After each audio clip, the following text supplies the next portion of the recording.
So when I got fired, there was like no bouncing back. So the first time I kind of a little bit bounced back, but I went back into the same industry, which really at that point wasn't a good fit for me anymore, but I didn't know that yet. So then the second time, it really messed me up. And so now what I thought was my strength like no longer existed. And eventually it led me to entrepreneurship, right? But I think I needed to be broken down, humbled, and really look at how I led and the image I had for myself to be able to be successful in that entrepreneurship role. Welcome to the Limitless Tribe, where two badass women build businesses, chase dreams, and keep it way too real. I'm Kat. And I'm Mel. We're the founders of Powerhouse Admins and the Limitless Tribe, and we're inviting you into the messy middle, the mindset shifts, and the CEO glow-ups we never see coming. Now let's get into it. Hi everybody. Today we're going to be talking about failure, the kind that humbles high achievers. Not the tiny oops failures like forgetting to turn the lights off or getting late somewhere. The ones that really like knock your identity out of your chest. The ones that make you question your worth and say, like, it just makes you question if this failure means you're just a total failure, right? That kind. So if you've ever experienced it, or even if it's a smaller one that you are kind of stuck on, this is what this episode will be on. So I'm going to talk about something today that I don't often say, like especially in this kind of platform.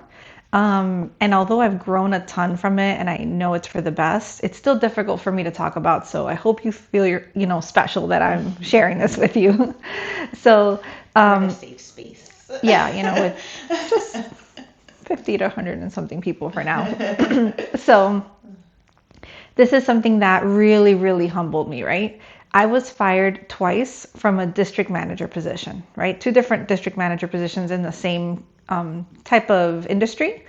But before that, I had gotten like every job that I went for. If I applied for it, I got it. If I went for a promotion, I got the promotion. Yeah, you felt good. You knew that you could do it. Yeah, like I had been moving up in T-Mobile I started as a rep a lot of years ago and went up all the way to district manager. And every store that I got, I excelled at. We did really well. The team did well. We promoted a ton of people. And we used to actually have a district manager that he was awesome. Mike, if you ever hear this. And he would switch the teams around regularly. So right when you're like getting comfortable, I feel like he would get in his home with like all the people. He probably had little stick figures of us and just move everybody around. So you'd be in a new store with a new team and new clients, which are different to deal with. And you'd have to kind of redo everything again. But after doing that for a few times, it really builds your confidence because then you know like whatever store problems, clients, or reps I have, I'm going to be able to do well in this store. You can handle it. Yeah. So that's good to build your self-esteem too. Yeah, really. Now you have like a proven track record and also a proven system that'll work wherever you go. Exactly. So that was really helping build my confidence. And I was super confident when I got to that point, right? I had a lot of, kudos from my leaders and team and a lot of recognition and things like that. I had never really had a big failure. I also hadn't done anything really huge or risked anything really big. So had not had any big failures, right? So I hadn't built the resilience or the tools that are needed for when something like this happens. So when I got fired, there was like no bouncing back. So the first time I kind of a little bit bounced back, but I went back into the same industry, which really at that point wasn't a good fit for me anymore, but I didn't know that yet. So then the second time, it really messed me up, right? Yeah, your ego took a huge hit. Huge. So it didn't just hurt my ego, it like fully shattered my identity. Like, who even am I? Because my whole identity, focus, and everything that I really did was focused on work. Yeah. That was just my main identity. So when I didn't have the recognition or the promotions or the role, it was like everything had been stripped away and like, what am I left with? Yeah, which was very humbling. And it took a lot of work to separate that because like we've talked in a previous episode, your work is not your identity. Even motherhood is not your identity. You are an individual, just you existing, right? But that connection was like so deep. It took me a long time to undo that. And also, like I said, I had never really had a failure. I'd never been fired. So it was really hard for me to understand and to cope. So the confidence just kind of dropped.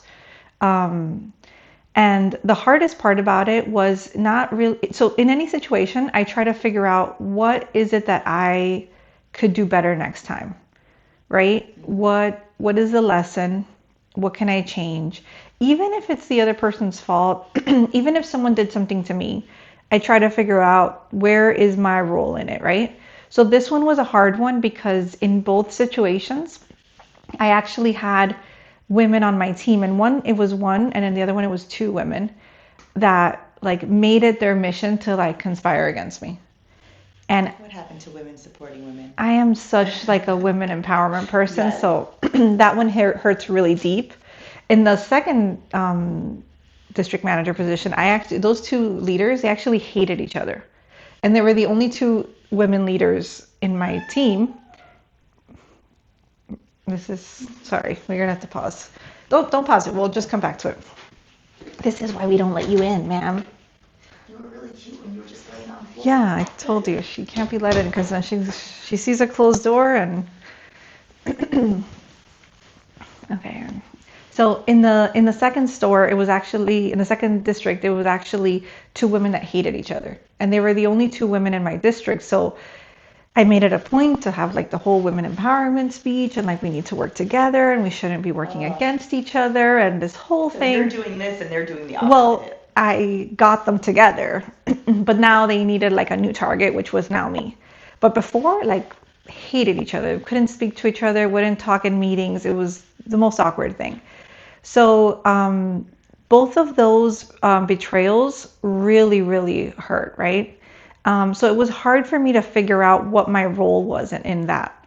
And it made me kind of question everything. And I spent 2 years really trying to figure out what did I do wrong, because I really did a lot for that team and I tried my best and our numbers were doing well.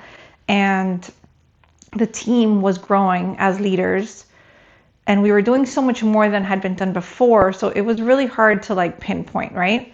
So after a lot of thinking, and it may or may not be right? But what I got out of it is I liked boundaries and presence, right? So as a store manager, you're in the store.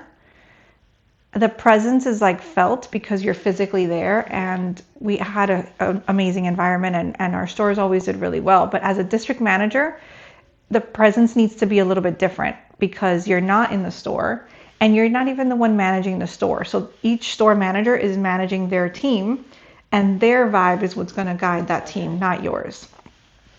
So I needed to work with a little bit more with the presence and authority, right? So in the first team, sometimes I first see how the team is doing and I set expectations and I'm, undoing a lot of what was done before. That team didn't really have. Like evaluating the store. Right. Yeah, what do you need to do to make this better? Right. They didn't even have like really leadership that was helping them, and it was people that were not T-Mobile like grown. They just came in as store managers. So I gave a lot of chances before it became too much, and I was like, okay, we've already trained, taught, this is the expectation, you're doing something different. I wrote one person up, and that girl, that was the end. So I learned that you need to set those boundaries, the expectations, and like kind of like that expectation for respect from the beginning. Yes. Yeah. But in like the lower levels where I was, I never really led with respect because that's my role. Like I always led with you earn the respect, and I did. But in this role, I think that needs to be managed maybe differently. So that was like what I learned, right? I learned that I need to be very clear. I need to be a little bit stricter from the beginning so they know what the expectations are, and be more vocal about the things that I'm seeing and what's happening. Yeah. So those were my lessons, right? But it took me 2 years of going back and forth to be able to, and those 2 years, I didn't want to get a corporate job. One, because I didn't want to get stuck there again, because I knew I wanted to work for myself. But also there was also the doubt of like, can I do that again? Like, do I have the energy to really put myself in that space again? Can I even do Especially it? I just after failed twice. no, and especially after I feel like it took such a mental toll on you to then think, okay, do I, if I go back into this, how is it going to affect me again? Yes. And like the people piece was my worry too, Yeah. because up until that point, the people piece was my strength. Like, I really like working with people and like developing them and training them. And up to store manager, I got to promote a lot of people into sales lead roles and assistants, then store manager. So the people piece was my strength. But then when it came to this role, it became the opposite. So now what I thought was my strength like no longer existed. Yeah. So it just took a while. Now we manage a team. We're almost at 40 people. We do really well. But If you know Cathy, she's really good at digging and trying to find out what your strength is. So I feel like you're right. That people piece is something that you're like really confident in. So then all of a sudden to feel like you're not yeah, it tears you down a lot. yeah, I really did. So I spent those 2 years, testing out other things, other projects. What can I do? Working for myself. And eventually it led me to entrepreneurship, right? But I think I needed to be broken down, humbled, and really look at how I led and the image I had for myself to be able to be successful in that entrepreneurship role. So that failure wasn't really a failure. It was a lesson, and it taught me boundaries. It taught me better leadership skills. It taught me better energy to bring to the table. It taught me intuition when it comes to people. And it taught me that failure, very towards the end, right? Failure should be just a lesson. And if you do it well, you fail often and you learn quickly, right? It shouldn't take you 2 years. But because I hadn't failed before, it took me a while. Now, if I fail after those big ones, it might hurt for a bit, but it's not going to take me 2 years. It'll take me a little bit for me to move forward, and I set up a plan and I move forward. I don't really stick with that, and I don't usually tie it to my identity, right? Sometimes there's moments where things happen and I'll feel that for like a week or two, but it's not going to be something long term. And that's been a huge game changer for me.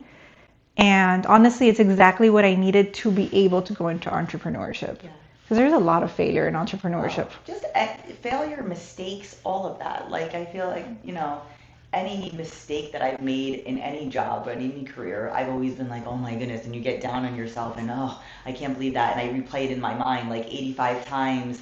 Oh, what could I have done differently? How did I make that mistake? But those things teach you. Those are all lessons. So, failure, anything that you make a mistake that you're not certain about, all lessons that you learn from throughout the years. But like in a corporate job, I feel like the mistakes were less, at least from my part, because there's a structure, right? Yeah. So there's not as many. There are always and everything, but like in entrepreneurship, everything is new and you're figuring it out, so there's more room for mistakes. And it's your baby. Like, I feel like it's yours, and then everything feels much more deep. And you're like, ooh, this is hard, but you keep, those things do keep launching you into something better or something greater. Yeah. Definitely. So people who always win don't know how to metabolize failure. So I feel like, if you are constantly doing well and, you don't have any issues, what do you learn from those really, right? They end up seeing that as their identity, and it's not data, it's not truth. So when failure hits, it really, really breaks you and hits you hard, just like it did with you. Like, that was soul crushing for you, because this was your whole identity at that point, right? So that's why it's really good to fail fast, fail small, fail often, fail just, any failure that you have is going to launch you into something greater. And I think that, with this business and with Powerhouse, I've even seen that. This is very new to me coming into this world, and trying to help grow this business and be a part of this business. It's something that I've been learning, every day something new. And it's so hard when you sit back and you go, today was a horrible day for me. Like, I don't think I did anything right. And you sit there and you really have to learn from those things. But, they catapult you into something greater, because it builds that resilience within you Yeah. that you know you can do anything. Yeah. You know, nothing is going to tear you down, nothing is going to hold you down. You're just going to keep going. You learn to pick yourself up, dust yourself off. Tomorrow's a new day, and let's see what's going to happen. And I feel like that's such a good lesson that everyone really needs, because if you're just always doing good, you don't learn those things. Correct. You And know? so I think it might have been during those 2 years or maybe a little bit before, I took a Tony Robbins training. It was virtual. It was on business. I think it's called Business Mastery. And I remember he said he was going to have this guy on who was going to teach us the 12 most important lessons that he learned in business. So I was really excited. And the guy starts with his lessons. And then there's 12 lessons. I don't remember the lessons anymore, but I remember that every lesson was tied to a failure. And, by the time he gets to the end, I'm like, man, this man has failed a lot. And he described different scenarios, like he built this amazing business, but it wasn't the right timing for the business, or he didn't have the right leadership, or he didn't have the right marketing. So he learned different things in each launch, and this man launched like 40 different businesses. Yeah, so with each launch, you just get better. Yes. You learn. Okay, well, my marketing might have not been great in the first one, but now I know what to do better in the second one. Right. And like how to time a product correctly for the market. And really, like the overall lesson from these 12 lessons was the failure piece. And I realized that people that are really, really successful, not at the small scale level for most of us, but like really bigger than most of us and most people that we know, they take really big risks. When with that comes more opportunities for failure. Yeah. When you're playing small and you stay in your lane and you just go up the same ladder, then yeah, there's less opportunities for failure, but you're also not taking big risks, and you're also not going to do anything major if you don't take those risks. I feel like I always look at those people that like they start a company and then their company is bankrupt and then all of a sudden they start another one and I'm like, oh my God, how did they do Yeah, that? I know. I read a lot of those stories. Yes. And then they just start over and Yeah. they keep going and I'm like, I don't know. I felt like I would always look at that and think how, like, I would be, I don't know, devastated. Yeah. But they learn something new from that. Yes, actually, that's the other piece I got from him. I realized that I could not be as successful as him or do what he did because I could not have dealt with that much failure. And that is my bad flaw, right? Because he's able to do everything he has and be as successful as he is. So we also read a book called Jamie Lynn. Yes, J.B. Lynn Kern. I always mess up her name, So do but I. it's a book called Believe It. It's amazing. We will tag it here. That book. I think we've mentioned it in another podcast Yeah. too, but we'll add it because it was amazing. Yeah, so Great story. that book also showed me about the resilience piece, and I realized if I want to be an entrepreneur and if I want to do bigger things and higher scale than I've been doing, I'm going to need to like strengthen that muscle.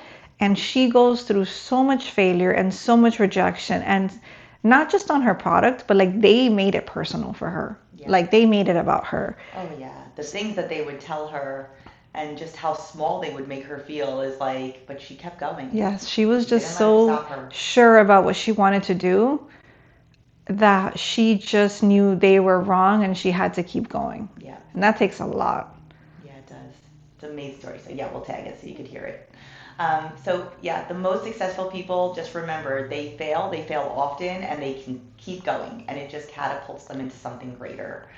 So failure doesn't tell you who you are. It's not like a stamp that, oh, you failed and here you go. This is going to be on you for the rest of your And life. this is how I think, like it's on my personal record Yeah. forever. I need to disclose this. They will know. Cathy does feel that way about some things. I think quite a few things actually. So it shows you who you're becoming. So don't, you can't let it hold you back. It shows you who you're gonna be, who you're becoming, and who you're gonna be.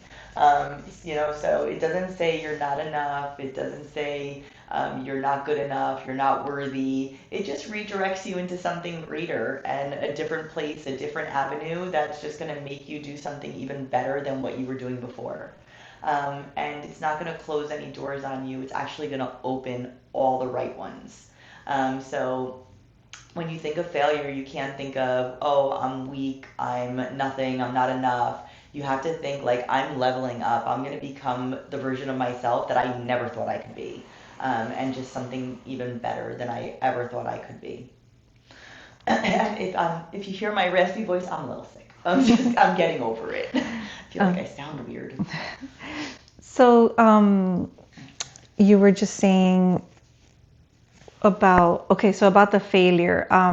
The other thing, I don't know if you guys have noticed, I always think I feel like the people who do such amazing things in life, right, really big scale, they've gone through so much stuff. Mm-hmm. Like, I don't have a specific example right now, but I always think like, my goodness, like they've been through so much. Like they either come from really difficult families or no family at all. Or broke, like they Yes, started off lived with in their nothing. car. Yeah, Yeah. like their parents had no money. They literally were poor. No heat, no AC, like stuff like that. Yes, it's those extreme stories Yes. that often bring those extreme wins. Yeah. So I started to notice that about people in those positions, about not that they've been through that, but like that they're strong enough to overcome so much and they just keep overcoming. Yeah. So with every scenario, I think we talk about it a lot, and they all kind of lead to the same thing, which is like the reframe. So you'll notice people sometimes, let's say somebody does a mistake and it's a crime. They get arrested, they go to jail. They take that failure now, and now that becomes their new identity, and now they just continue to do the same things in that space. Maybe they get arrested for bigger things, maybe they stay in jail, they just never amount to anything. Maybe it affects them being able to get jobs. And then there's other people that happened to and now become a speaker.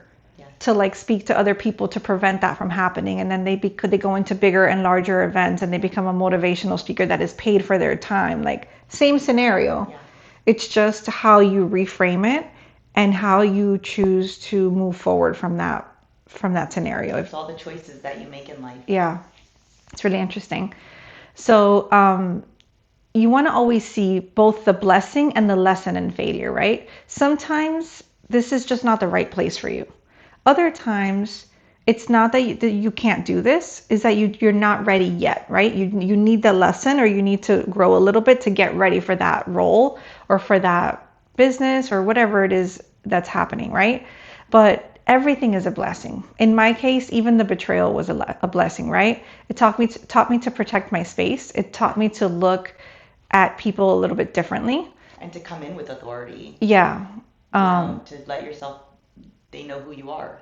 Yeah, I'm still working on that one. But now I work for myself, so I just choose to have different people work for me. But it's still one that I'm working with because I don't like to lead through authority. Yeah. So, but it's it's necessary. Yeah. So it's just how you use it too. I feel like some people come in and you could be a big jerk with authority and be like, but you could come in and just show your presence and let it be known, but still be kind. Yeah. It's a balance. It's a balance. So, I've stopped letting everybody get access to me. I lead with more boundaries. I trust my intuition a lot more on decisions, on people, and I see it pan out and usually work with what I was thinking.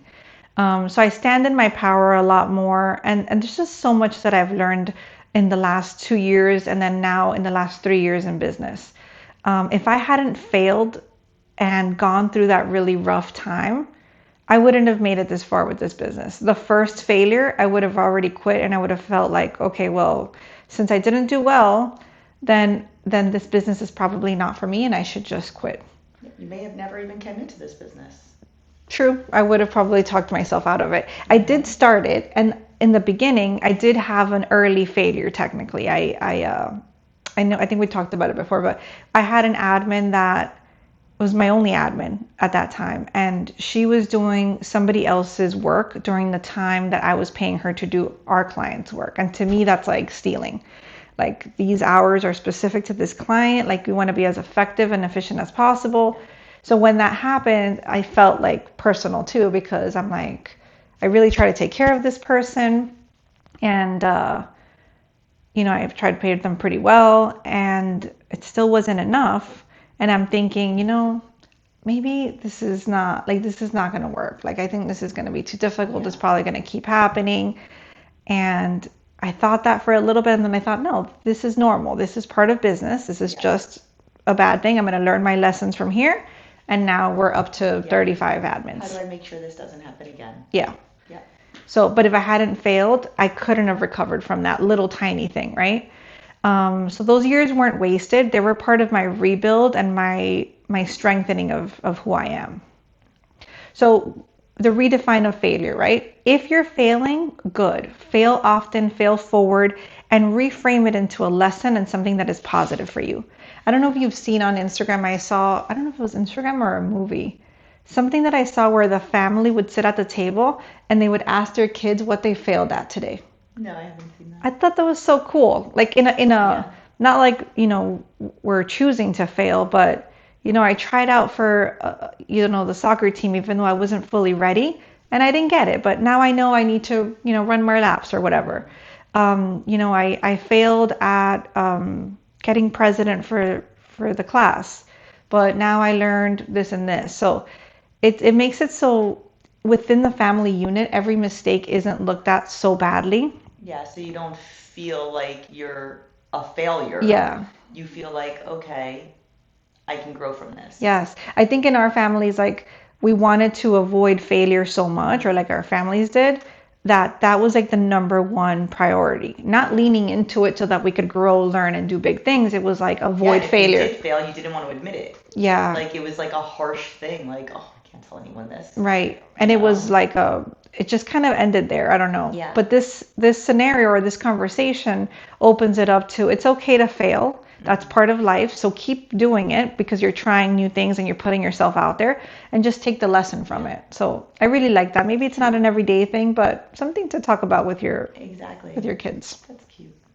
So when you're failing, it means you're trying. It means you're in motion. It means you're stretching yourself above your current limits. And for most of us, that's what we want to do. We don't want to stay in our little boxes. We want to stretch outside. And when we stretch outside, there is going to be some failure.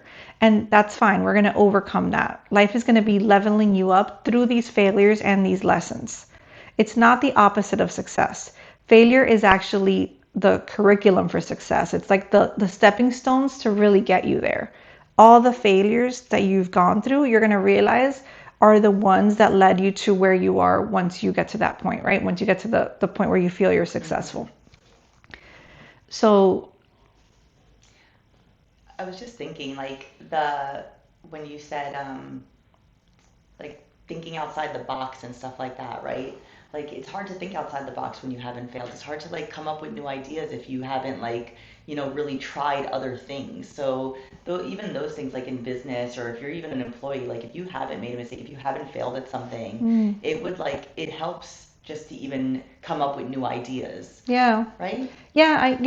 I wonder if that's, we try to promote that a lot at work, and some people do it and some people don't. I wonder, and I think we've experienced it like in the corporate world. Sometimes you'll have an idea and you don't share it because you're scared it's going to be a bad idea. Exactly. And then somebody else shares an actual bad idea, or a good idea, and that's yours. Or they share your idea, and you're like, oh, I should have just said it.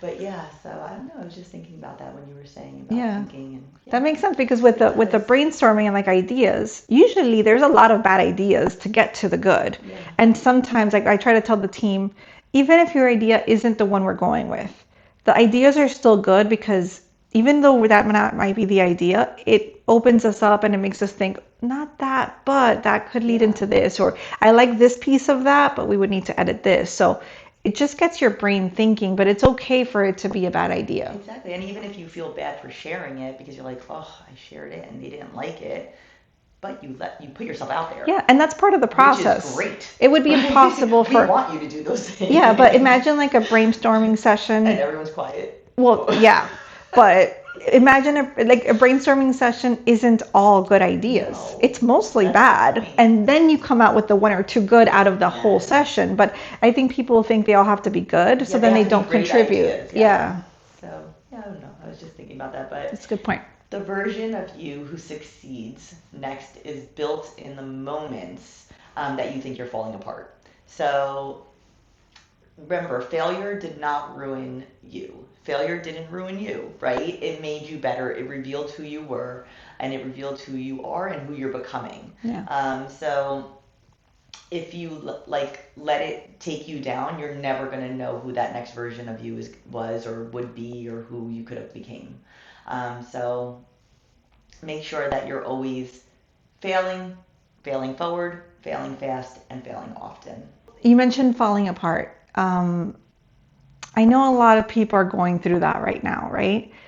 And I think pushing past your limits and like leveling up is so hard. Like it really feels like you are destroying everything. Like everything is literally falling apart. The whole building is like just coming down.